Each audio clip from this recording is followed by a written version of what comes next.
সূর্যরে যদি থামায় রাখতে পারো, তুমি যদি সূর্যটা বন্ধ রাখতে পারো, তাইলে আমি তোমার সাথে কথা বলবো। আরে তোমার সাথে আমি যে খোঁজ গল্প করব, তোমার সাথে যে আমি আড্ডা দিব, আর আমার এই সময়টা তো ব্যয় হয়ে যাচ্ছে, আমি এই সময়টা দুনিয়ার পিছনে দিতে চাই না, এই সময়টাও আমি রবের জিকিরে কাটাইতে চাই। জোরে কোন সুবহানাল্লাহ। আর আমরা বন্ধু বান্ধবের অভাব নাই, বাস একেবারে ওই যারে পাই তারই বন্ধু বানায় নি। হ্যাঁ, সবাইরে বন্ধু বানাইতে আমি নিষেধ করি না, কিন্তু ওই যে যে সময় নষ্ট করবো, ডাক দিব, ভালো মানুষের বন্ধু বানান, চল একটু চা খাই আসি, কোনো কাম নাই, ওনা বৈশা বৈশা কি বাচ্চা খায়াত হবে, চল খেলা দেখে আসি। এই ধরনের বন্ধু আপনার জীবনকে ধ্বংস করে দিবে। বন্ধু বানাইবেন তারা যে আপনারা নামাজে ডাকে, আয় নামাজে যাই। বন্ধু বানাইবেন তারা যে আপনারা কেউ দোস্ত আমার দাড়ি আছে, তোর দিয়ে দাড়ি নাই, দাড়ি রাখ। বন্ধু বানাইবেন তারে যে বলবো দোস্ত হারাম খাইস না, হালাল খা। বন্ধু বানাইবেন তারে যে বলবো চল দোস্ত উমরা করতে যাই, আল্লাহর ঘরে যাই। এদেরকে বন্ধু বানাইবেন, জীবন উন্নত হবে। আর দুনিয়াদারকে বন্ধু বানাইবেন, জীবন ধ্বংস হবে। কথা ঠিক কিনা? এত বন্ধু দরকার না তো। বেশি বন্ধু যার, সে দেখবেন ইবাদত করার সময় পায় না, গল্প গুজব করতে করতেই, এই ঘুরতে ঘুরতে এখানে সময় ওখানে সময়। যার যত বন্ধু বেশি, দেখবেন এর জীবনে অধপতন তত বেশি। আখেরাতমুখী অধপতন, দুনিয়ামুখী বললাম না আমি, আখেরাতের কথাটা বললাম। তার আখেরাত ততটা ক্ষতিগ্রস্ত হয়ে যাবে। আপনারা চল যাই, এক জায়গায় যাই, চল। আপনি যদি যৌবনের মালিক হইতেন, তাহলে তো যৌবন আপনার কাছ থেকে কখনো হারাতো না, আপনি তালা মেরা রাখতেন। টাকারে আপনার নিজের মনে করেন, এই জন্য টাকা তালা মারা রাখেন। স্বর্ণ অলংকার মনে করেন এটা আমার, তালা মারা রাখেন, লকারে দিয়া রাখেন। এরপরে সিন্দুকের মধ্যে আটকায় রাখেন, যেটাকে কেউ হারাইতে চায় না, দিতে চায় না, চোরে নিয়ে যাবে এটাও সে চায় না। কিন্তু যৌবনরে তালা মেরা রাখতে পারবেননি, কথা কয় না? এই বুড়া মানুষরা বলেন যৌবনরে কি তালা মেরা রাখা যায় নাকি? তালা মেরা রাখা যায় না। যৌবনকাল, এই যে একটা যৌবনকাল যে আল্লাহ তাআলা দিলেন বালেগ হওয়ার পর থেকে বুড়া হওয়ার আগ পর্যন্ত, এই কালটাকে কেউ কোনোদিন তালা মেরা রাখতে পারবে না, আটকায় রাখতে পারবে না। দাড়ি সাদা হয়ে গেছে, কালা করলেও যৌবন ধরে রাখা যায় না। প্যান্ট শার্ট পরে ইং করে ঘুরলে, টাই পরলেই কিন্তু যৌবন ধরে রাখা যায় না। দামি অট্টালিকার ভিতরে থাকলে, এসির ভিতরে থাকলে কিন্তু যৌবন ধরে রাখা যায় না। যৌবনের একটা সময় আছে, একটা সময় কিন্তু যৌবনটা মানুষের জীবন থেকে শেষ হয়ে যায়। এই জন্য যৌবনকে গনিমত মনে করো। এই যৌবনটা যেন গুনার কাজে ব্যয় না হয়, এই যৌবনটা যেন রবের কদমে ব্যয় হয়, নামাজে ব্যয় হয়, ভালো কাজে ব্যয় হয়, আল্লাহর পথে ব্যয় হয়। কেউ যদি যৌবনকালটা আল্লাহর পথে ব্যয় করতে পারে, বুড়াকালে আল্লাহ তার সঙ্গী হয়ে যাবে। সুবহানাল্লাহ। সরকারে আপনি পুরা যৌবনকালটা দিয়ে দিছেন, সরকারি চাকরি করছেন, সরকার আপনার বেতন দিছে না? আপনার শক্তি আছে, কাজ করছেন, এখন বুড়া হয়ে গেছেন, কাজ করতে পারেন না। সরকার আপনাকে পেনশনে পাঠায়া দিছে, কিন্তু সরকার কিন্তু আপনারে হাদিয়া দেওয়া বন্ধ করে নাই। সরকার কয় আরে যৌবনকালটা আমারে দিছে, তাইলে এখন বুড়া কালটা তো সে পারতেছে না, শক্তি তো তার নাই, অতএব বুড়া কালেও তাকে পেনশন দেয়, তাকে আলাদা ভাতা দেয়, তাকে কিছুটা রেশন দেয়, যে এই সময়টা সে আমারে দিছে। এখন যৌবন কালটা যদি সরকারে কেউ না দেয়, বুড়া কালে কি তার রেশন দিবে? কথা কন না কে? যে যৌবন কালটা সরকারে দেয় নাই, বুড়া কালে কি সে সরকারের রেশন পাবে? রেশন পাবে না, কারণ জুয়ান কালটা সে নিজের মতো করে কাটাইছে, সরকারকে দেয় নাই। দুনিয়ার সেনাবাহিনীরা যৌবন কালটা যোদ্ধা হয়ে যখন সরকারের জোয়ান কালটা দিয়ে দিছে, বুড়াকালে সরকার তাকে রেশন দেয়, তাকে ভাতা দেয়, তাকে বাসস্থান দেয়, চিকিৎসা দেয়, তার থাকার ব্যবস্থা দেয়, খাওয়ার ব্যবস্থা দেয়। কসম আল্লাহর, দুনিয়ার যে গোলামটা এই যৌবন কালটা আমার আল্লাহকে দিতে পারবে, দরজওয়ানি তওবা করদান শিওয়ায়ে পয়গাম্বরি, দরজওয়ানি তওবা করদান শিওয়ায়ে পয়গাম্বরি, ওক্তে পিরি গিরগে জালেম মিশাওয়াদ পরহেজগারি। এই যৌবন কাল যদি কেউ আল্লাহরে দিতে পারে, বুড়া কালেও আল্লাহ তাআলা ফেরেশতাদেরকে বলবে, ও ফেরেশতারা, আমার এই বান্দা যৌবন কালে দাঁড়ায় দাঁড়ায় তাহাজ্জুদের নামাজ পড়ছে, এখন বুড়া হয়ে গেছে, তাহাজ্জুদের নামাজ পড়তে পারে না। ও ফেরেশতারা, আমার এই বান্দা যৌবনকালে মসজিদে গিয়া নামাজ আদায় করছে, এখন আমার বান্দা মসজিদে যাইতে পারে না, তবে খবরদার আমার বান্দায় কিন্তু বান্দার আমল নামায় কিন্তু জামাতের নেকি লিখতে থাকিস, একা একা নামাজ পড়ার লিখে দিবি না। আমার বান্দা এই যৌবন তো আমি দিছিলাম, আমি নিয়ে গেছি। যৌবন যদি থাকতো এখনও তাহাজ্জুদ পড়তো, যৌবন যদি থাকতো এখনও আমি আমার রবের কদমে সেজদায় পড়তো মসজিদে গিয়া। আমার বান্দা বুড়া হয়ে গেছে তাই পারে না। আমি আমার বান্দার ওই যৌবন কালের কষ্টের কারণে, মেহনত করার কারণে আমি বুড়া কালেও আল্লাহ তাআলা তার আমল নামায় যৌবন কালের নেকি দান করতে থাকবো। সুবহানাল্লাহ। ফালাহুম আজরুন গায়রু মামনুন সুম্মা রাদাদনাহু আসফালা সাফিলিন। আল্লাহ তাআলা বলেন কিছু মানুষকে আল্লাহ একবার নিকৃষ্ট করে দিবে, যারা যৌবন কালটাকে ধ্বংস করে ফেলেছে তাদেরকে আল্লাহ তাআলা ধ্বংসের পথে নিয়ে যাবে। কিন্তু যারা ঈমানদার, যারা ভালো মানুষ, যৌবন কালটা আল্লাহর পথে ব্যয় করেছে, আল্লাহ তাআলা বলে ফালাহুম আজরুন গায়রু মামনুন, তাদের প্রতিদান কমবে না। যৌবন কালেও যেমন প্রতিদান পাইতো বুড়া কালেও তেমন পাবে, কারণ যৌবনটা তো তারা কাজে লাগাইছে, যৌবন কালটা তারা কাজে লাগাইছে। এই জন্য আল্লাহর নবী কয় ইগতানিম খামসান ক্বাবলা খামসিন শাবাবাকা ক্বাবলা হারামিক, বুড়া হওয়ার আগে যৌবন কালটারে কাজে লাগাও। এই জন্য আমরা যৌবন কাল কাজে লাগাবো তো ইনশাআল্লাহ। আল্লাহ কবুল করো, জোরে কান আমিন। 2 নম্বর অসিহাতাকা ক্বাবলা সুকুমিক, সুস্থতাকে কাজে লাগাও অসুস্থ হয়ে যাওয়ার আগে। অসুস্থ হয়ে গেলে অনেক কাজ ভালো লাগে না, ভালো জিনিস ভালো লাগে না, ভালো খাবারটাও দেখবেন মুখের মধ্যে দিলে তিতা লাগে। অসুস্থ হয়ে গেলে জ্বর, ভালো ভালো খাবার দিছে কয় ভাল লাগে না, তিতা লাগে, পছন্দ হয় না, খায় না। তার মানে তুমি অসুস্থ হওয়ার আগে সুস্থতাকে কাজে লাগাও। কেমনে কাজে লাগাইবেন? খালি খাইবেন আর খাইবেন না? না, খায়া কাজে লাগাইতে আল্লাহ বলে নাই। তার মানে এখন সুস্থ আছো, এখন ইবাদত করতে পারো, ইবাদত করো। এখন সুস্থ আছো, এখন তুমি আল্লাহর রাস্তায় বের হইতে পারো, বের হয়ে যাও। এখন সুস্থ আছো, তুমি এখন জিকির করতে পারো, জিকির করো। এখন সুস্থ আছো, তুমি এখন হজ করতে পারো, হজ করতে যাও। এখন সুস্থ আছো, তুমি এখন জিহাদ করতে পারো, জিহাদে যাও।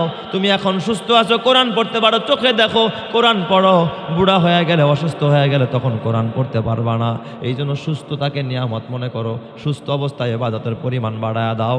অসুস্থ অবস্থায় আল্লাহ তোমার আমল নামায় নেকি লিখতে থাকবে, জোরে কান সুবহানাল্লাহ। আর সুস্থ অবস্থায় ইবাদত করবে না আর অসুস্থ হয়ে কইবা আল্লাহ নেকি দাও, এটা কোশ্চিন কালেও হতে পারে না। আসলটা না থাকলে বোনাস পাওয়া যায় না, আসল থাকলে কি পাওয়া যায়? বোনাস পাওয়া যায়। এই জন্য সিহাতাকা ক্বাবলা সুকুমিক, অসুস্থ হওয়ার আগে সুস্থতাকে কাজে লাগাও। আল্লাহর হাবিব বলেন ও হায়াতাকা ক্বাবলা মাউতিক, তোমার জীবনটারে কাজে লাগাও মরণের আগে। মরা গেলে, মরার সময় যখন চলে আসবে, সাকরাতুল মাউত যখন শুরু হয়ে যাবে, মৃত্যুর ফেরেশতা মালাকুল মাউত যখন তুমি দেখা ফালাইবা, তখন তোমার কোনো ইবাদত করার সুযোগ থাকবে না, আমল করার সুযোগ থাকবে না। তখন কোনো ইবাদত আপনি করার সুযোগ পাবেন না। এই জন্য হায়াতকে কাজে লাগাইতে হবে।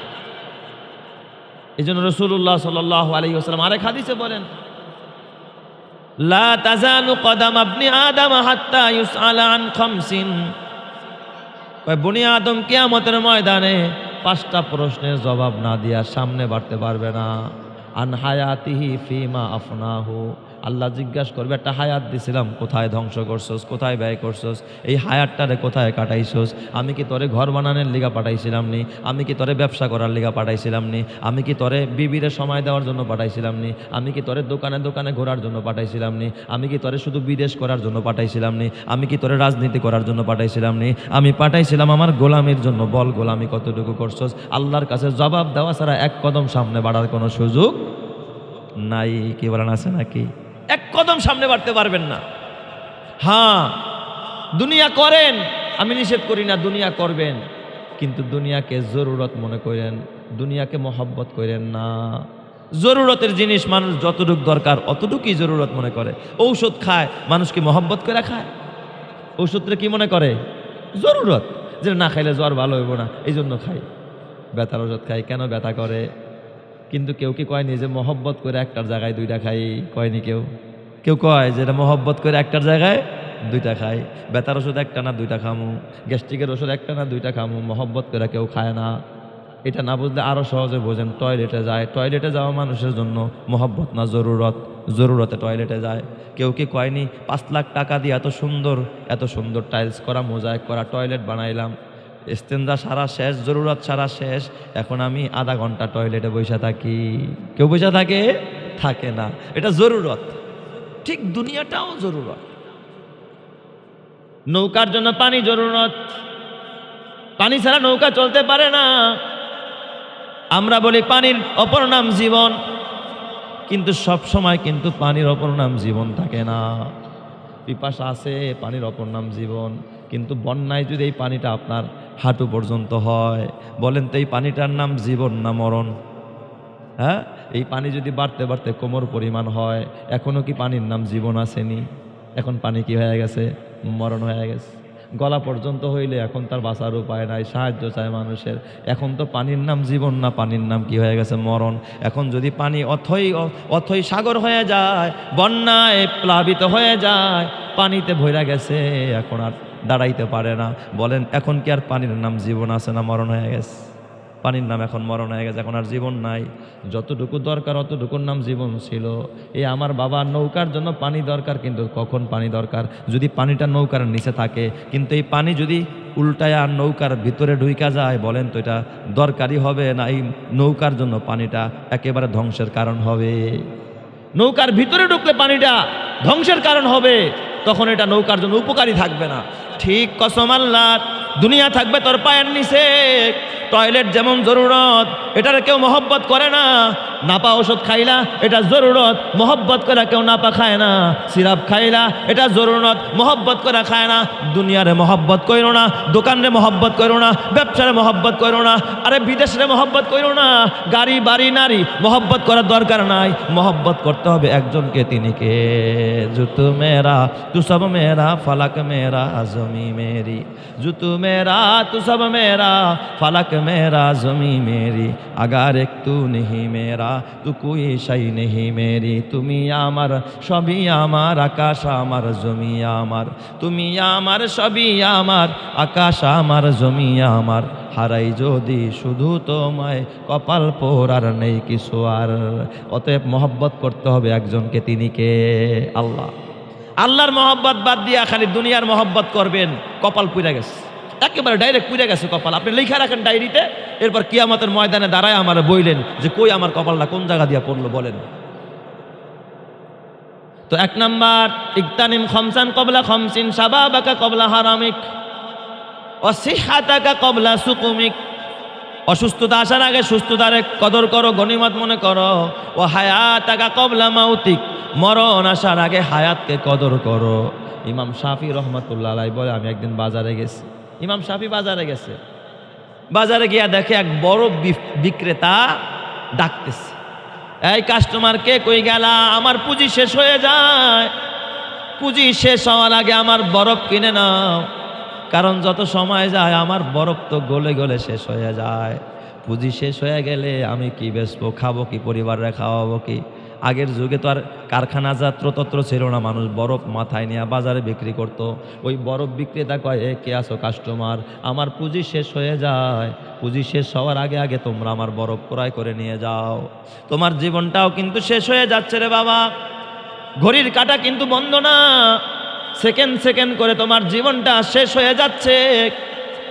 আমের নামে এক আল্লাহর ওলি, এই আমের আল জুমাহি রহমাতুল্লাহ আলাইহি, ওনার কাছে আসলেন এক ব্যক্তি, আইসা কয়, হুজুর আপনার সাথে আমার কিছু আলাপ আছে। আলাপ আলাপ করে না বন্ধু বান্ধবরা মিল্লা, সাময়িক যারা থাকে একসাথে বসতে গল্প গুজব করে। কয় হুজুর একটু কথা আছে। কয় কি কথা বলো, এটা কি কোনো জরুরি কথা নেই? কয় না জরুরি কথা না, এমনি আপনার সাথে একটু আলাপ করব।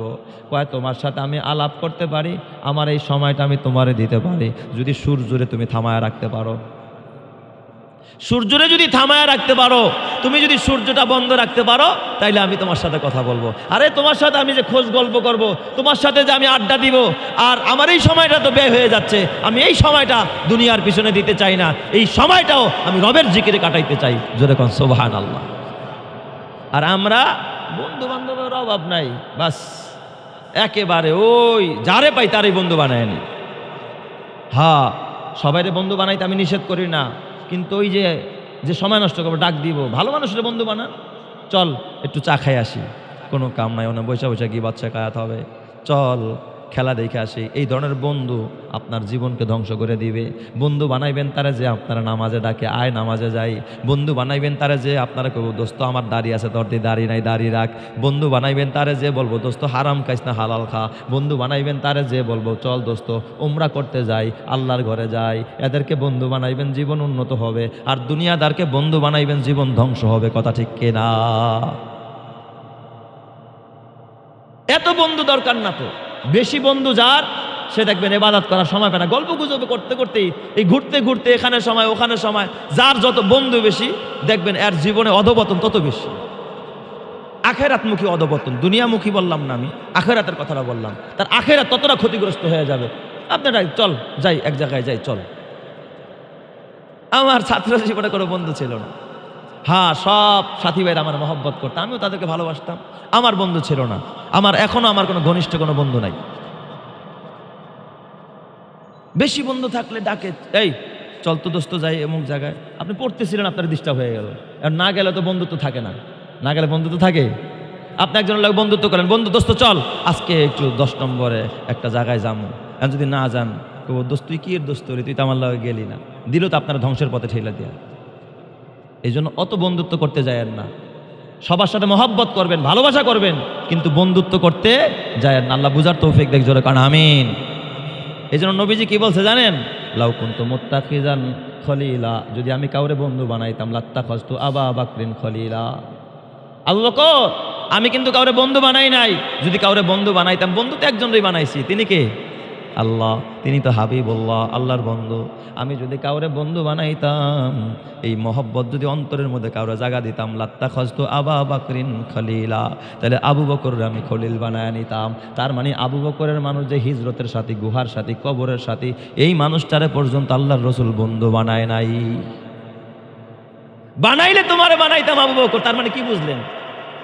নবীজি বুঝাইতে চাইল, আবু বকর যদি কাউরে বন্ধুই বানাইতাম, তাহলে তোমারে বানাইতাম। তার মানে আবু বকরের চাই তার দামি সাহাবী কে বলেন?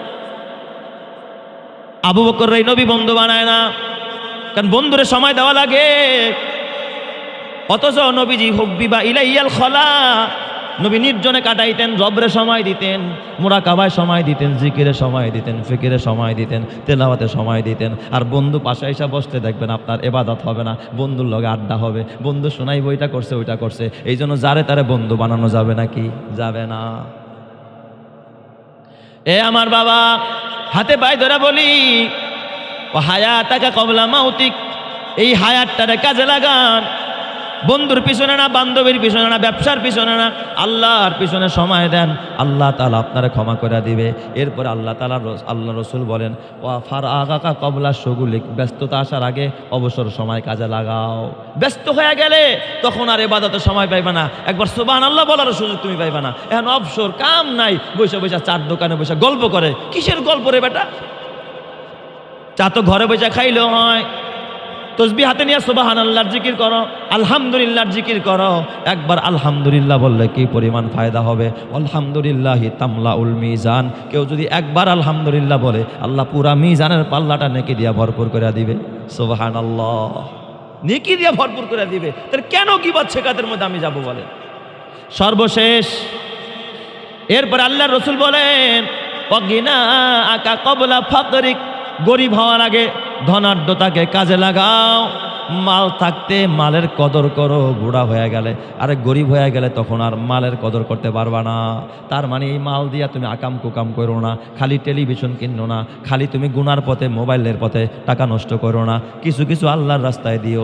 এখন তোমার বাচ্চারা ছোট ছোট, এখন তুমি দান করলে তোমার ছেলে কিছু কইব না।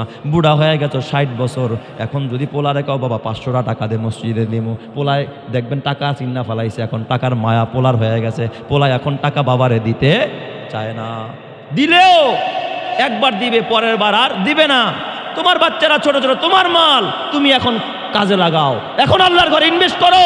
তোমার ছেলেও বাধা হয়ে দাঁড়াবে না, মেয়েও বাধা হয়ে দাঁড়াবে না। বুড়া হয়ে দেখো না, যখন ছেলেরা কামাই করা শিখবে তখন বলবি বাবা 200 টাকা দাও, তখন ওখান থেকে 50 টাকা দান করতে তোমার ফাইটটা যাবে। নিজের সম্পদ দিয়ে দাও। ওয়াগিনা আকা কবলা ফকরিক, দারিদ্রতা আসার আগে ধনাঢ্যতাকে কাজে লাগাও। কেন বললাম বলি না, ঘর বাড়ি বেচা দিয়া দেন, কিয়ামতের ময়দানে আফসোস করবেন। আল্লাহ তাআলা বলে, ওয়া আনফিকু মিম্মা রাযাকনাকুম মিন ক্বাবলি আন ইয়াতিয়া আহাদাকুমুল মাউত ফায়াকুলা রাব্বি লাউলা আখখারতানি ইলা আজালিন করিব। আল্লাহ একটু সময় দাও, যা আছে সব তোমার রাস্তায় দান করে তারপরে আসবো। আল্লাহ তাআলা ওয়ালা ইউআখিরাল্লাহু নাফসান ইজা জাআ আজালুহা, আরে সময় যখন আইসা যাবে, এক সেকেন্ড সময় দেওয়া হবে না, দান করার সময় পাইবা না। এই যে অনেক দিনের প্রতীক্ষা ছিল মসজিদের নিচতলায় টাইলসের বিষয়টা, আমি অন্তত অনেক খুশি। আপনারা খুশি হয়েছেন কিনা আমি জানি না।